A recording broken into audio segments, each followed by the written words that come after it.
Et toi alors, tu fais partie de ceux qui pensent que l'éolien sauvera la planète? À moins que tu penses que l'éolien c'est que du vent. C'est quand même bizarre, tout le monde en parle, on en voit partout, dans les champs et même sur la mer. Mais franchement, tu crois vraiment que c'est ça qui nous sauvera? Une chose est sûre, l'éolien, ça fait débat. Pour t'aider à y voir plus clair, on va étudier ensemble ces drôles de moulins. C'est parti!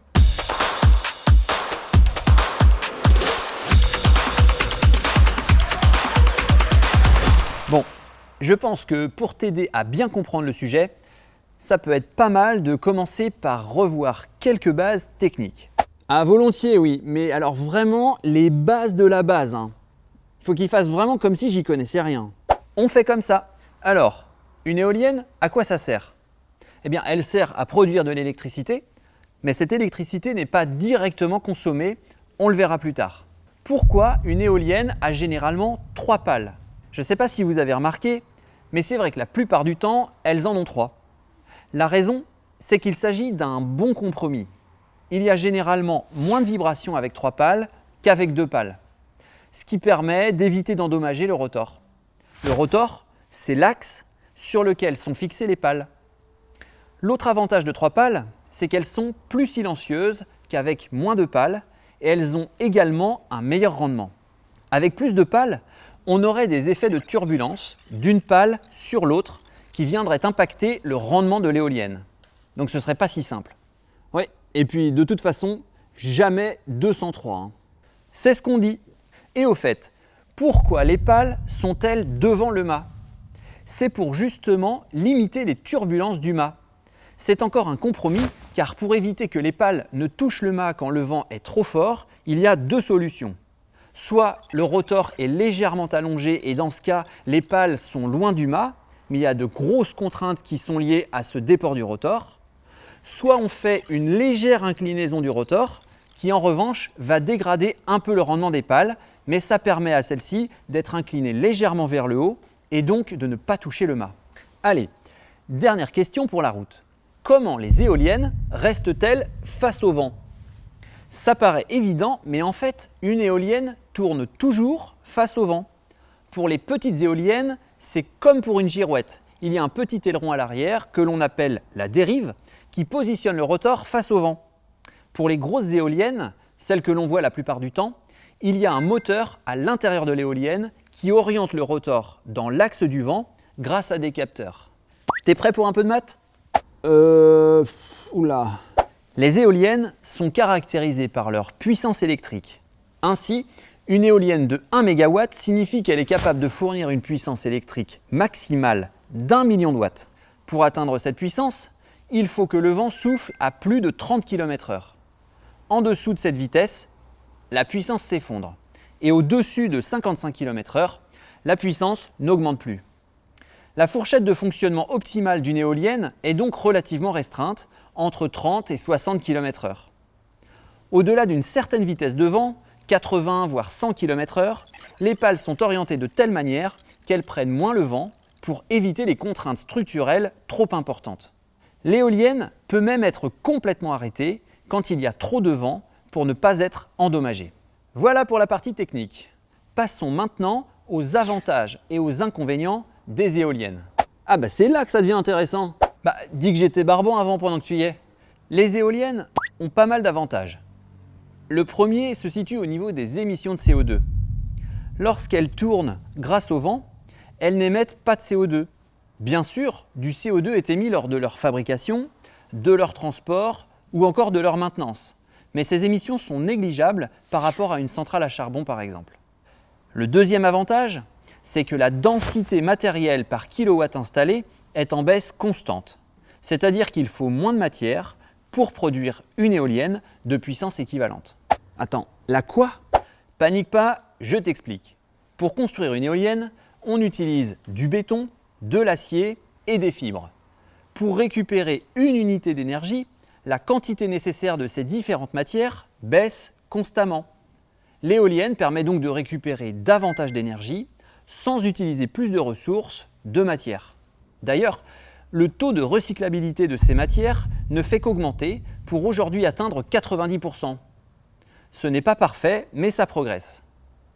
Un autre avantage, c'est la possibilité d'implanter les éoliennes en mer. Cela permet d'éviter d'occuper des territoires à forte densité sur Terre et également de diminuer la pollution visuelle.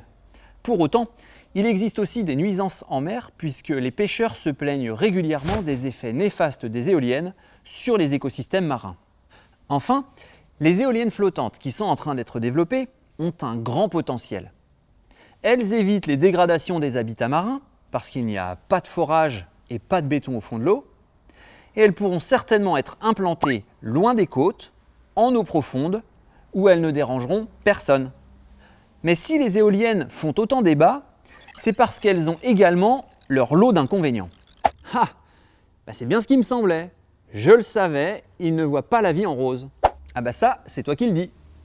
Tout d'abord, la quantité d'énergie contenue dans l'air est très faible. Cela nécessite donc de grosses machines, les éoliennes, pour réussir à capter ces énergies. Prenons l'exemple des petites éoliennes de 30 kW dont le mât mesure déjà 30 mètres. Après avoir tourné pendant 1 heure à fond, exposé à un vent de plus de 50 km/h, l'énergie récupérée par l'éolienne est d'environ 30 kWh. Pour comparer, un litre d'essence contient environ 10 kWh d'énergie qui passe à 4 kWh d'énergie électrique après transformation dans une centrale thermique. Une petite éolienne de 30 kW récupère dans le meilleur des cas l'énergie électrique contenue dans 7 litres de pétrole en 1 heure. Un autre inconvénient majeur de l'éolienne, c'est son intermittence. Quand il n'y a pas de vent, il n'y a pas d'électricité produite. Ton téléphone n'a plus de batterie? Il va falloir attendre que le vent se lève pour pouvoir le charger. Désolé. En parlant de charge, évoquons le facteur de charge des éoliennes. Il correspond à la puissance électrique moyenne d'une éolienne sur une année. Il est d'aujourd'hui environ 20-21% en moyenne, même si on tend péniblement vers les 25%. Concrètement, c'est comme si l'éolienne délivrait sa puissance maximale pendant seulement un quart de l'année. Une éolienne de 4 MW récupère donc en moyenne 1 MW par heure, même si sa puissance est de 4. C'est comme ça. Un autre problème majeur, c'est le stockage de l'électricité à grande échelle qu'on ne sait pas faire. On a donc besoin de produire de l'électricité quasiment en continu. L'éolien est une source d'appoint, mais il est compensé par des centrales à gaz qui tournent les 3/4 du temps. Si elle n'est pas compensée, l'énergie éolienne peut être injectée dans un réseau existant. Dans le réseau français, qui est majoritairement nucléaire, on peut difficilement intégrer plus de 20% d'énergie intermittente dans son parc, ce qui limite la force du réseau éolien. Bon, celui-là, c'était le dernier, j'espère, hein. Allez, un petit dernier. Le rendement d'une éolienne n'est pas linéaire. Sa puissance décroît très vite si le vent faiblit et elle peut donc tourner sans produire beaucoup d'électricité. On travaille énormément pour justement essayer d'améliorer le rendement lorsque le vent est faible. Voilà, bon, je sais, ça fait déjà pas mal. Et une fois qu'on a dit tout ça, il est légitime de se demander quel est l'avenir de l'éolien? Ou alors, pour être plus positif, on pourrait plutôt poser la question comme ça. Comment progresser sur les défauts qu'on vient de lister? Eh bien là, franchement, je vois pas trop. On n'aurait pas plutôt laissé tomber? Bien sûr que non. Le premier axe pour progresser, c'est de développer des éoliennes plus grosses. C'est la stratégie actuelle. Une plus grosse éolienne a un rendement qui est meilleur par vent faible, mais elle fait face à des défis structurels qui sont importants parce que la pression qui est exercée par le vent augmente très rapidement à mesure que sa taille augmente. C'est pas tout. Un deuxième axe de progression, c'est le développement, j'en ai parlé tout à l'heure, des éoliennes en mer, du offshore. Pourquoi? Parce que là-bas, les vents sont plus forts et plus réguliers, et puis parce qu'il n'y a pas de densité d'habitations humaines. On peut aussi avoir des éoliennes beaucoup plus grosses et beaucoup plus puissantes. On a des projets aujourd'hui d'éoliennes de 15 MW, ce sont les plus puissantes installées. 15 MW, c'est une éolienne dont le mât fait 180 mètres et le total, quand les pales sont en haut, atteint 250 mètres. Donc là, ça te fait une structure qui est vraiment gigantesque. Un autre axe de progression, ça pourrait être le déploiement d'autoroutes électriques pour exporter notre électricité française éolienne vers des pays d'Europe au mix électrique carboné, par exemple la Pologne ou l'Allemagne. Comme ça, tu vois, quand on produit beaucoup d'électricité parce qu'il y a beaucoup de vent, eh bien on peut vendre notre surplus électrique à la Pologne qui va ainsi mettre au ralenti quelques-unes de ces centrales électriques qui fonctionnent au charbon et donc ainsi réduire la quantité de CO2 dans son mix électrique. Mais bon, ça nécessite de construire un énorme réseau électrique et ça, c'est un sacré chantier. Allez, un dernier point. En France, on ne baissera pas les émissions de CO2 grâce à l'éolien parce que notre électricité est déjà très pauvre en CO2. En 2019 par exemple, les fossiles ne comptent que pour 8% du mix électrique français, soit quelques centrales thermiques au gaz essentiellement, qui sont activées en période de pic de consommation, c'est-à-dire surtout les jours froids d'hiver, pour éviter d'arriver à saturation du système électrique. Mais vu que le nucléaire représente 70% du mix électrique et les renouvelables 20%, on peut dire que plus de 90% du mix électrique est déjà bas carbone. Allez, j'arrête avec mes chiffres, il est temps de conclure et d'essayer de digérer tout ça. Ah, bah enfin! On ne peut pas le nier, l'éolien est déjà promis à un bel avenir grâce à sa production électrique bas carbone. Avec des rendements qui progressent et une intensité matérielle qui diminue, on assiste à une baisse progressive du prix du kilowattheure éolien qui le rend de plus en plus compétitif face aux alternatives fossiles et nucléaires. Bon, je vais te dire un truc. Je crois qu'il faut rester prudent face à ce que disent la France et l'Europe qui parlent d'un recours massif à l'éolien pour décarboner notre mix énergétique. Je cite, et assurer notre transition énergétique. Si l'électricité produite par les éoliennes vise à remplacer progressivement des centrales au gaz ou au charbon dans des pays où on utilise encore ce genre de produits, alors dans ce cas, en effet, l'éolien est utile pour réduire la quantité de CO2 contenue dans le mix électrique de ces pays. Mais tu vois, en France, je crois que ce n'est pas tout à fait le cas. L'éolien semble surtout destiné à faire une addition énergétique. Les centrales nucléaires critiquées certes pour leurs déchets radioactifs ont en revanche l'avantage d'être très faiblement émettrices en CO2. Mais si tu écoutes les discours politiques en ce moment, elles ne sont pas vouées à disparaître.